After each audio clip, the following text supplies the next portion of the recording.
El 11 de abril se hubiera conmemorado el Día de la Nación Charrúa y de la Identidad Indígena. Se hubiera conmemorado si el Poder Ejecutivo cumpliera con la ley. Hay un enfoque de este tema que no se habla mucho y cuestiona dos conceptos: la propiedad de la tierra y el derecho a herencia. Conceptos que están consagrados en nuestra Constitución y que los suscribimos. Pero el Uruguay fue mal repartido desde el primer día.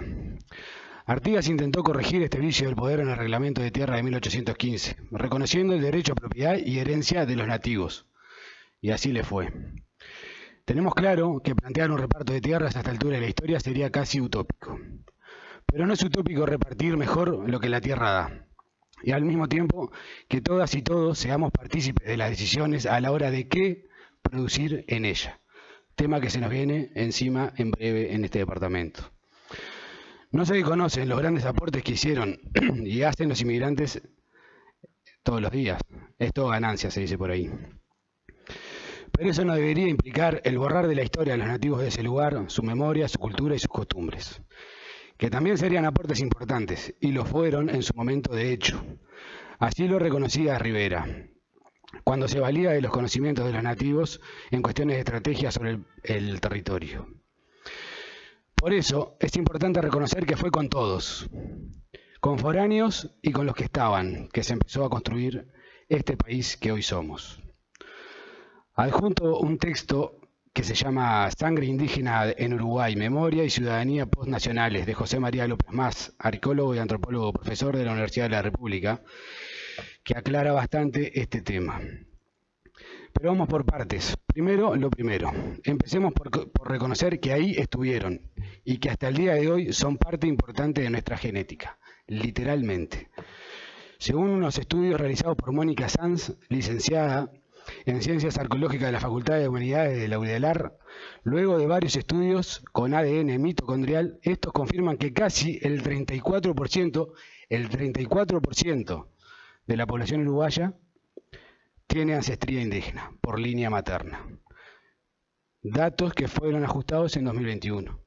Esto implicaría que entre los ediles habemos probablemente 40 que tenemos ancestría indígena. Probablemente.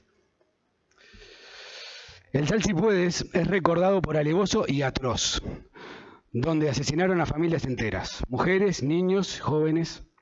Pero el genocidio fue sistemático y prolongado en un lapso de tiempo, donde se utilizó a los indígenas para toda clase de trabajo insalubre.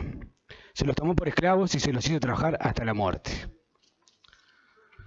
Recién en el año 2009, el Estado uruguayo declara el 11 de abril de cada año Día de la Nación Charrúa y de la Identidad Indígena, mediante la Ley 18.589, que en sus dos artículos reza, y cito, artículo 1, declárese el día 11 de abril de cada año Día de la Nación Charrúa y de la Identidad Indígena. Y artículo 2, que vendría a ser el más importante, acciones públicas conmemorativas. En esa fecha, el Poder Ejecutivo y la Administración Nacional de Educación Pública coordinarán acciones públicas que fomenten la información y sensibilización de la ciudadanía sobre el aporte indígena a la identidad nacional, los hechos históricos relacionados con la Nación Charrúa y lo sucedido en Salsipués en 1831. Pedimos entonces que se ejecute esta ley, porque este 11 de abril pasó completamente desapercibido. Una vez más, pasó desapercibido para el Poder Ejecutivo, pasó desapercibido para la ANEP y por consiguiente para toda la sociedad uruguaya.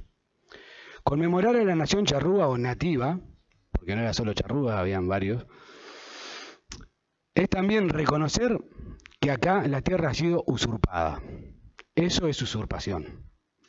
Y que aceptamos ese hecho y vivimos en ella como si nada.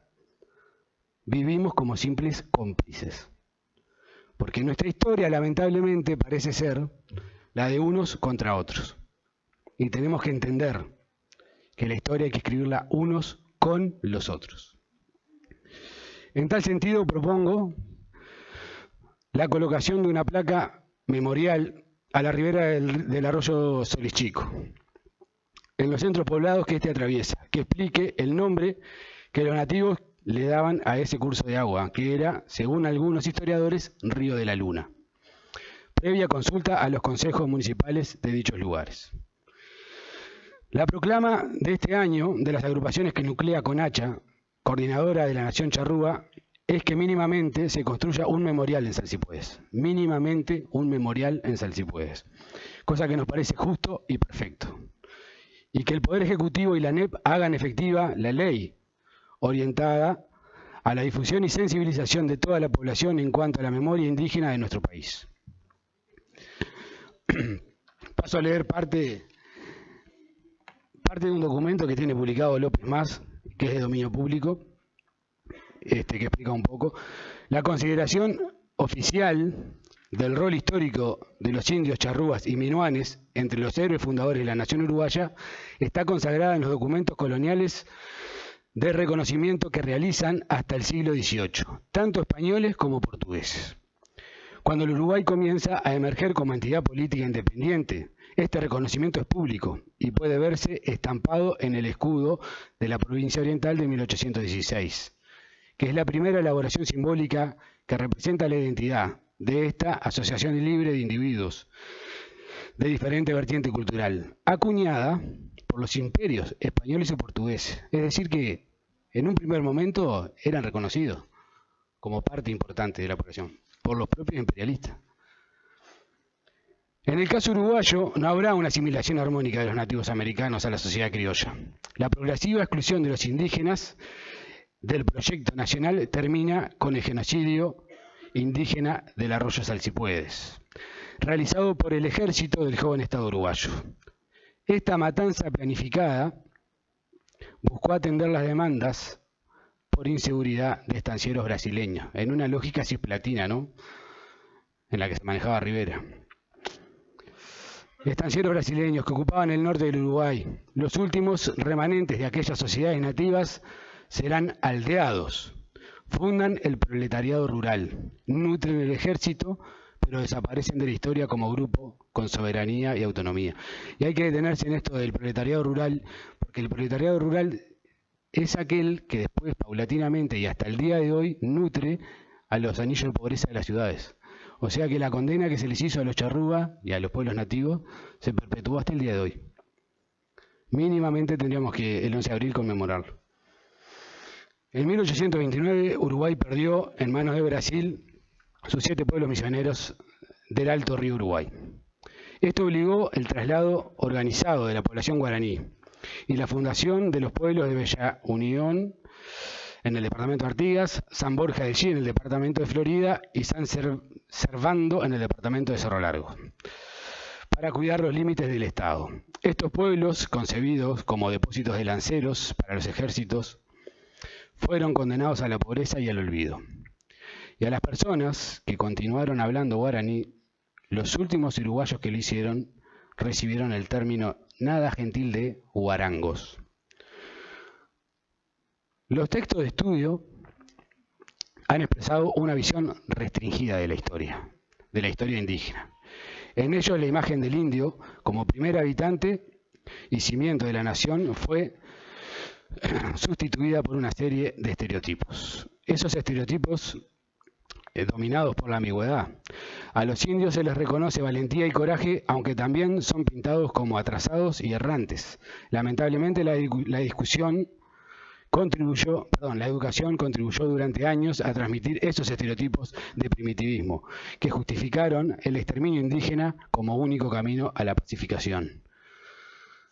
Se puede agregar también que, según los estudios, no eran ni tan errantes ni tan atrasados, porque en el cerrito de indios de Rocha se descubrió que datan de 3.600 años de antigüedad los restos, algunos restos.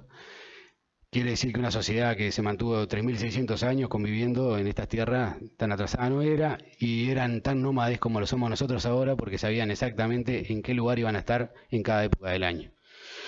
Señor Presidente, pido que estas palabras y su material adjunto sean enviados al Presidente de la República Oriental del Uruguay, Luis Alberto Lacalle Hijo, al Ministro de Educación y Cultura, Pablo da Silveira, a la Comisión de Educación y Cultura de la Junta Departamental de Canelones y demás comisiones de Junta de Educación y Cultura de todas las juntas departamentales, a la Dirección de Cultura y Deporte de la Intendencia de Canelones a los consejos municipales cuya jurisdicción comprenda centros poblados a la ribera del arroyo Serichico, siendo estos el municipio de Parque del Plata, el municipio de La Floresta y el municipio de San Jacinto, y a la prensa acreditada. Muchas gracias.